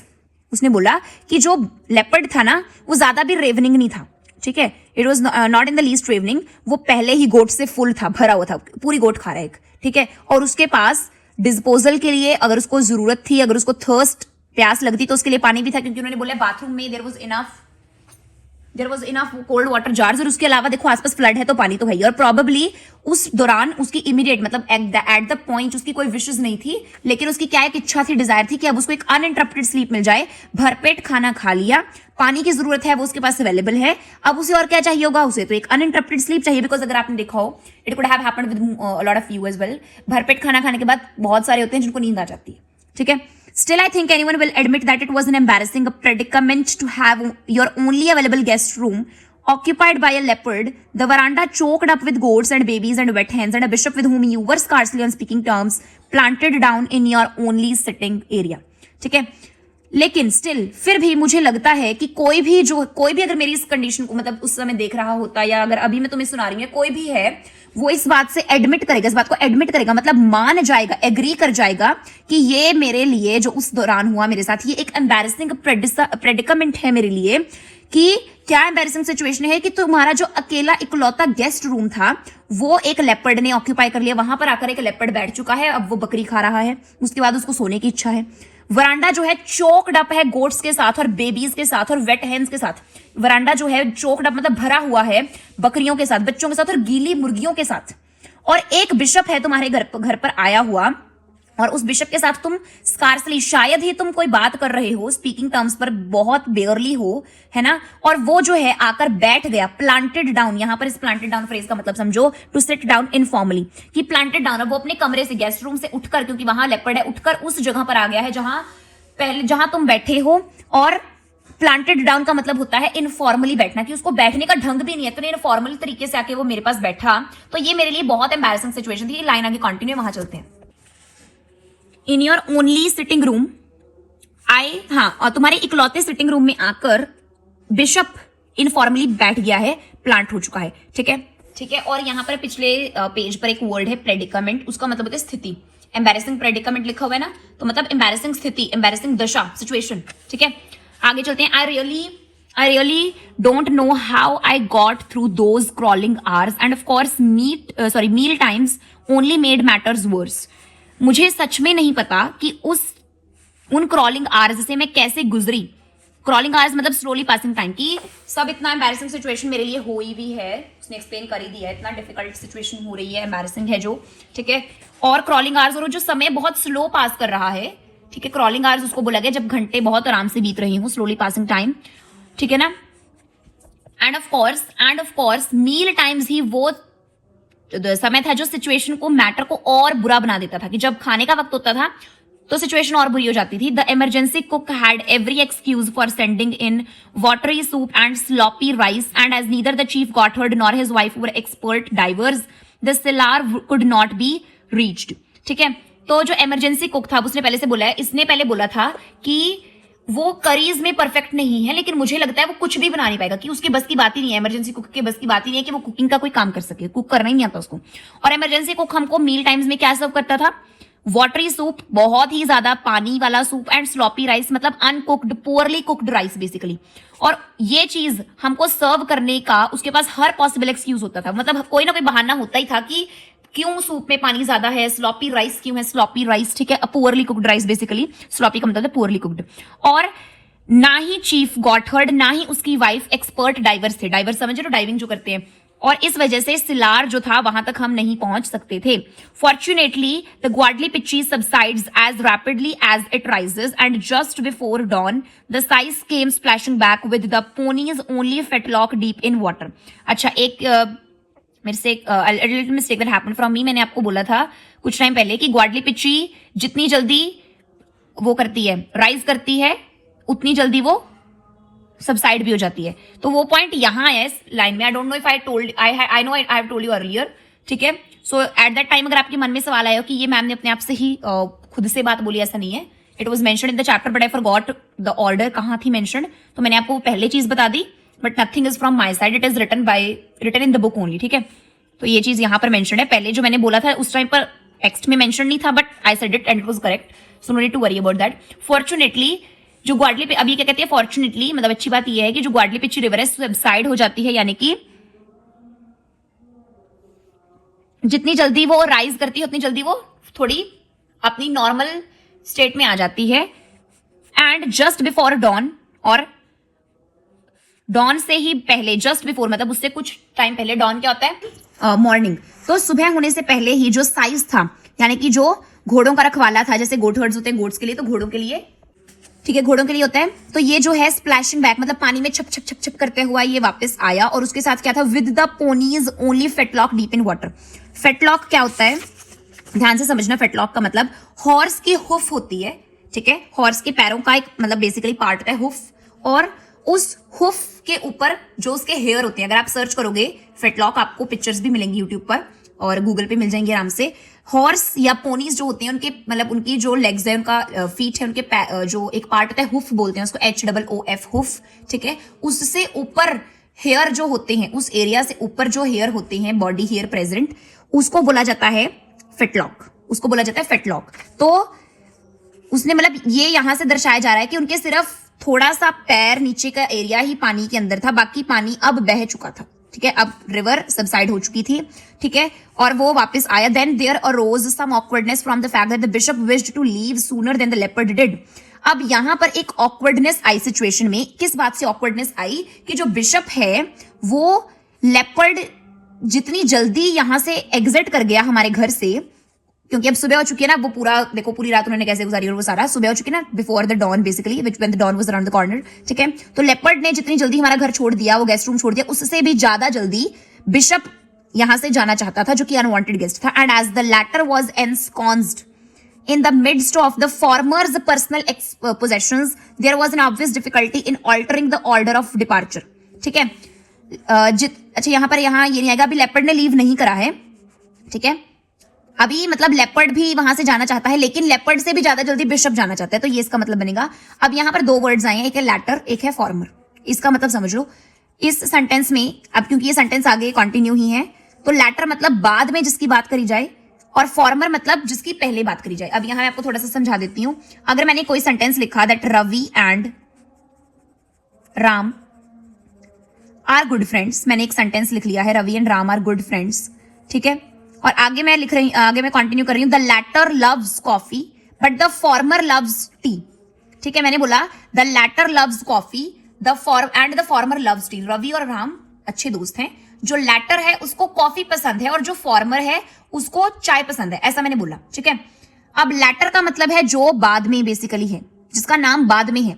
किसका नाम बाद में? यहाँ पर राम का नाम सेकंड नंबर पे बाद में है, रवि के बाद राम है, ठीक है। तो द लैटर मतलब जिसका जिक्र बाद में हुआ, उसको कॉफी पसंद है, राम को कॉफी पसंद है, इसका मतलब ये। और मैंने बोला था फॉर्मर लव्स टी, तो फॉर्मर कौन? जिसका नाम पहले है, पहले रवि, ठीक है। तो रवि को चाय पसंद है, ये बात है। तो लैटर मतलब बाद वाला, फॉर्मर मतलब पहले वाला, ठीक है। जैसे हम कहते हैं who is the former president of India, है ना, ऐसे सुना होगा आपने बहुत बार, ठीक है। अब जो लैटर है, लैटर यानी कि बाद में लेपर्ड की बात करेगी, तो जो लेपर्ड है, latter here is for leopard, ठीक है, क्योंकि बाद में अगर पिछली लाइन को देखो, पहले बिशप का नाम है फिर लेपर्ड का नाम है, तो लेपर्ड लैटर फॉर्मर बिशप, ठीक है। तो लेपर्ड जो है वो विराजमान था, एंस्कॉन्स्ड मतलब विराजमान था, मिडस्ट मतलब बीच में, मिडस्ट मींस बीच में, फॉर्मर के पर्सनल पोजेशंस के बीच में कौन विराजमान था? लेपर्ड, क्योंकि लेपर्ड किसके कमरे में था? बिशप के कमरे में। बिशप के कमरे में किसका सामान था? बिशप का पर्सनल पोजेशंस, मतलब उसका जो चीजें उसकी हैं, बिलोंगिंग्स उसकी, ठीक है। तो अब जो फॉर्मर है, बिशप के सामान के बीच में, हमने ये चीज भी देखी है, यहाँ पर अगर आप पिक्चर देखोगे, है ना, तो ये बैठा है ना, तो गोट है इसके पास, ये कहाँ बैठा है? बिशप के सामान के बीच में बैठा है। अब बिशप को तो घर छोड़ने की इच्छा है, लेकिन उसके सामान के बीच में लेपर्ड बैठा है, तो जिस वजह से वो अपना सामान नहीं वहां से उठा पा रहा, जो उसकी पर्सनल पोजेशंस हैं, तो इस वजह से ये एक ऑब्वियस डिफिकल्टी थी in altering the order of departure, की जाना जो भी पहले चाहता है, तो लेकिन ये एक डिफिकल्टी बन गई कि सामान जो उसका है बिशप का, उसके बीच में लेपर्ड बैठा हुआ है, तो शायद अब ऑर्डर ऑफ डिपार्चर की कौन पहले जाएगा कौन बाद में जाएगा, इसको ऑल्टर मतलब चेंज करना, ऑल्टर कर, जैसे बताइए कुछ चीज ऑल्टरनेटिव सोर्स ऑफ एनर्जी, मतलब दूसरा उल्टा, ठीक है, कुछ उसके अलावा, ठीक है। तो ऑर्डर ऑफ डिपार्चर की पहले कौन जाएगा बाद में कौन जाएगा, उस चीज को ऑल्टर करना पड़ेगा। ऑल्टर ये बेसिकली ऑब्वियस डिफिकल्टी थी यहाँ पर। I pointed out to the bishop that a leopard's habits and tastes are not those of an otter, and that it naturally preferred walking to wading, and that in any case a meal of an entire goat washed down with tub water justified a certain amount of repose if I had had guns fired to frighten the animal away. As the bishop suggested, it would probably merely have left the bedroom to come into the already overcrowded drawing room. अब यहाँ पर आई मतलब मतिल्दा, उसने क्या point out करा, bishop को उसने बोला कि एक लेपर्ड की जो हैबिट्स होती हैं, एक तेंदुए की जो हैबिट्स हैं, और जो उसके टेस्ट हैं, जो उसका स्वाद है, टेस्ट यहाँ सिर्फ खाने का चीज नहीं है, मतलब जैसे हम कहते हैं this is not of my taste, कोई कपड़ा है, कोई फैशन की चीज है, या कोई बेसिकली बुक रीडिंग की अगर आप फॉन्ड है, तो कोई एक पर्टिकुलर आपका टेस्ट है रीडिंग का। अगर आप कोई सीरीज देख रहे हो, तो सबका एक टेस्ट होता है कि हमको किस तरीके के सीरियल्स या मूवीज पसंद है ना, तो वो उनका एक टेस्ट है अपना, टेस्ट सिर्फ खाने वाला टेस्ट नहीं, जो टेस्ट बर्ड्स का होगा ओवरऑल, ठीक है। तो उसने बोला कि लेपर्ड की जो हैबिट्स और टेस्ट होते हैं ना, वो एक ऑटर के जैसे नहीं होती। ऑटर कौन होता है? अब एक ऑटर एक एनिमल है, ऑटर आपने सुना होगा, देखा भी होगा, ठीक है, देखा मतलब शायद not in real life, I don't know because I have never seen an otter, maybe pictures में तो, पर आपने देखा ही होगा, ठीक है। कार्टून्स में भी ऑटर्स बहुत होते हैं, ठीक है, एक ऑटर होता है, एक बीवर होता है, दीज आर डिफरेंट, ऑटर एक एनिमल है, ठीक है।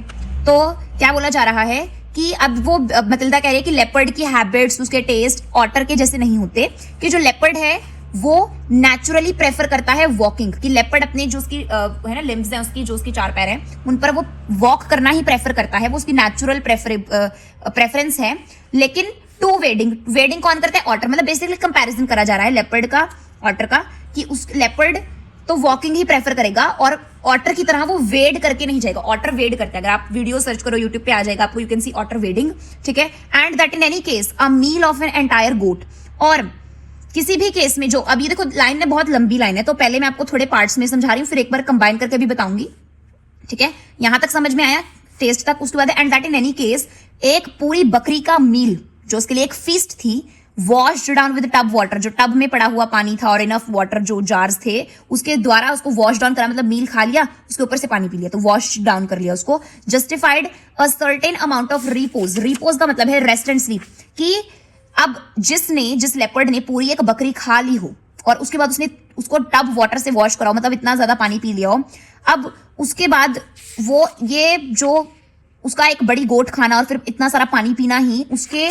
रेस्ट को और उसके सो जाने को जस्टिफाई कर रहा है। जैसे उसने बोला था ना कि पहले अभी हमने जस्ट पिछले पेज पर पढ़ा है कि शायद उसको उस टाइम पर एक नींद, इमीडिएट विश क्या थी कि उसको एक अनडिस्टर्ब्ड स्लीप मिल जाए, तो वही चीज है कि जस्टिफाई करते कि अब वो सो चुका है, अब जो लेपर्ड है वो सो रहा है और वो ऑटर की तरह से वेड कर करके नहीं जाएगा, तो जब वो उठेगा नेचुरली अपने पैरों पर चलकर कमरे से बाहर जाएगा। अभी वो तुम्हारे पर्सनल पोजेशंस के बीच में एंस्कॉन्स्ड है, that is a different thing, क्योंकि और उसका यहां पर विराजमान होना उस पर्सनल पोजेशंस के बीच में जस्टिफाइड है, क्योंकि उसने एक बड़ी सी गोट खाई है, पानी पिया है, तो अब वो रेस्ट कर रहा है, स्लीप कर रहा है, ठीक है। इतना पार्ट हो गया और हमने रिलेट कर लिया। अब यहां से करते हैं आगे, इफ आई हैड गन्स, अगर मेरे पास गन्स होती, अगर मैं गन फायर करती एनिमल को डराकर भगाने के लिए, as the bishop suggested, it would probably merely have left the bedroom to come into the already over crowded drawing room. अब हमने क्या पढ़ा था, जब से लेपर्ड की बात कब से आई, जब वो एकदम सडनली बिशप उसके पास उस कमरे में आया जो कि काफी सारे प्रीमिसेस टेम्पररी सर्व कर रहा था। उस टाइम पर आया था ना बिशप वहां पे, उसने बताया कि गोट है मेरे कमरे में, फिर उसने बताया कि गोट जो है वो that is quite done for, क्योंकि उसको that is being devoured by leopard, ठीक है। तो उस टाइम पर बिशप ने सजेस्ट करा था ऑलरेडी, ऑल्दो ये मेंशन नहीं था कि पहले मेंशन नहीं था कि उसने क्या बोला, लेकिन ये चीज बाद में मेंशन है कि उस टाइम पर उसने ये चीज सजेस्ट करी थी कि तुम गन फायर करो, बंदूक फायर करो, जिसकी आवाज से जो एनिमल है, जो लेपर्ड है, वो डर जाएगा और मेरे कमरे को छोड़ देगा। तो ऐसा बिशप ने सजेस्ट करा उस टाइम पर, लेकिन जो उसने उस टाइम पर करा वो हमें यहां बताया जा रहा है।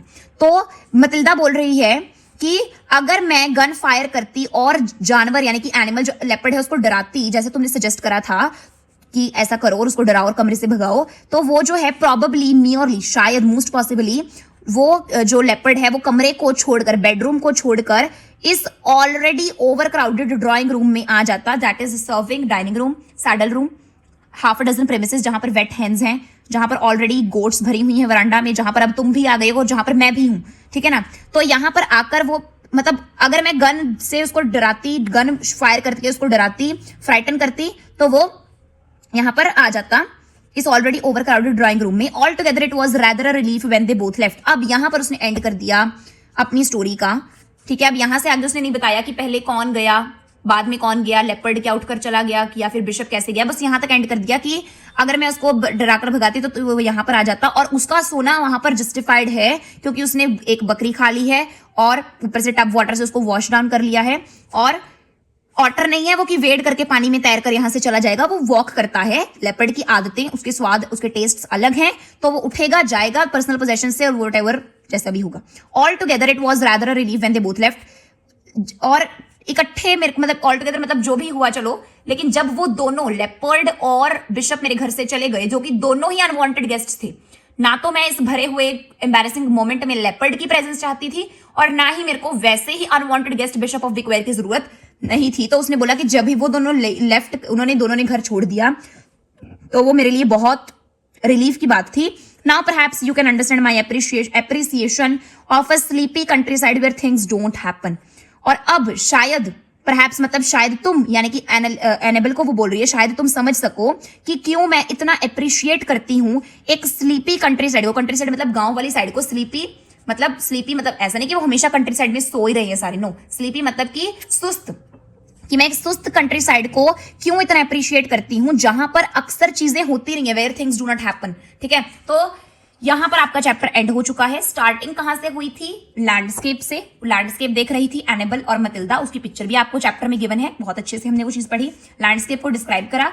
एनेबल और मतिल्दा दोनों ही बेसिकली, अब यहाँ पर ध्यान से समझो जो मैं आपको समराइज कर रही हूँ, ठीक है ना, दोनों ही खुश नहीं है जहां जिस जगह पर वो रह रही हैं, ठीक है, क्योंकि एनेबल कहती है कि इस कंट्री साइड में कुछ खास होता नहीं है, उसने वो 2-3 चीजें बताई वही होती हैं, और मतिल्दा कहते हैं कि मैं ऐसी जगह पे रहती हूँ जहां पे थिंग्स इतनी ज्यादा हो जाती हैं कि एक ही टाइम पर बहुत ज्यादा चीजें हो जाती है और आप रेडी भी नहीं होते उन सबको कॉप अप करने के लिए। फिर मतिल्दा अपने एक पर्सनल एक्सपीरियंस शेयर करती है कि एक बार ग्वाडलीपिच्चू रिवर ओवरफ्लो हो गई, मेरे पास अनवांटेड गेस्ट आया, पूरा हमारा क्या सिनेरियो था वो डिटेल में उसने एक्सप्लेन करा और उसको वो बता रही है, ठीक है, कि ये चीजें मेरे साथ हुई, ठीक है, एंड और इस वजह उसने वो पूरी स्टोरी एक्सप्लेन करी, ठीक है, और वो उसने लास्ट में बताया कि शायद अब तुम समझ सकती हो कि क्यों मुझे स्लीपी कंट्री साइड पसंद है जहां चीजें एक्चुअली होती नहीं है।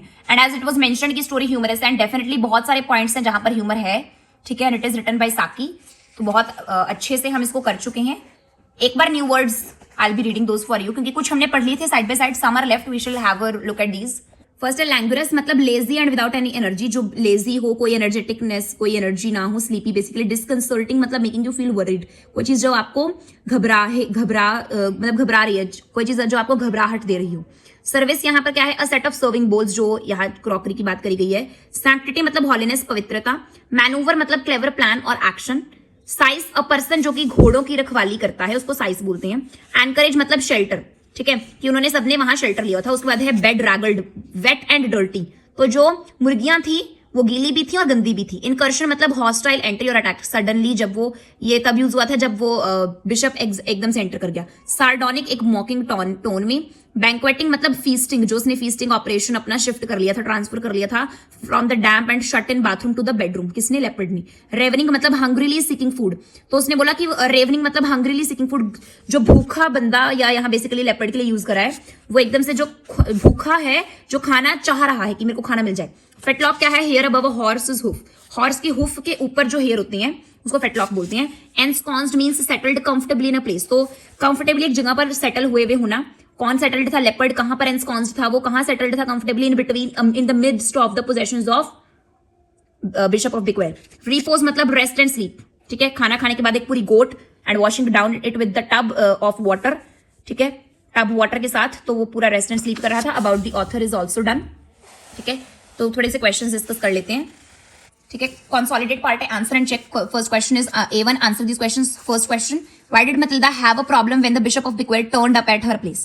अनवांटेड गेस्ट था, ठीक है, और उसके हस्बैंड घर पर नहीं थे, वो एक मतलब किसी झगड़े का निपटारा कराने गए हुए थे, वर वॉल्फ और वर टाइगर वाला जो हमने पढ़ा था। और क्या था कि उसके जो कुक्स थे, उसने फिर बाद में उसने जानबूझकर कुक्स को छुट्टी पर भेज दिया था, ठीक है, वो पूरा मतलब इसमें आप लिख सकते हो। What was the quarrel between the two families about crown desert derby service के बारे में था, वो पूरा यहाँ पर एक्सप्लेन करना है। मैं I am not telling you the exact answer, just telling you little point कि इसको एक्सप्लेन करना है, ठीक है। Describe the scene in and around the house when the river overflowed. In and around क्या था? देखो, वेट डर्टी चिकन्स थी, ठीक है, पोनीज थे, ओवरफ्लोइंग शीप गॉट हर्ट था, और वो लेपर्ड आ गया था फिर जब रिवर ओवरफ्लो हुई, और उनका डाइनिंग रूम जो उनका drawing room became dining room, saddle room, वो सारी चीजें, ठीक है। Lot of things happened. Why did the bishop leave his room in a hurry? क्योंकि उसने देखा वहां पर एक goat है which is being devoured by a leopard at the present moment. What was Matilda's reason for not using guns to frighten away the leopard? क्योंकि अगर वो guns यूज करके leopard को डराकर उसको भगाना चाहती, तो leopard most probably already over crowded drawing room में आ जाता, जो कि उस टाइम पर सिर्फ ड्राइंग रूम नहीं बहुत सारे काम निभा रहा था, ठीक है। तो वो नहीं चाहती थी कि ऑलरेडी ओवर क्राउडेड जगह में आकर अब एक आकर हमारे साथ leopard भी बैठ जाए, ठीक है। सो that was all about this chapter. I hope you have understood it. Thank you.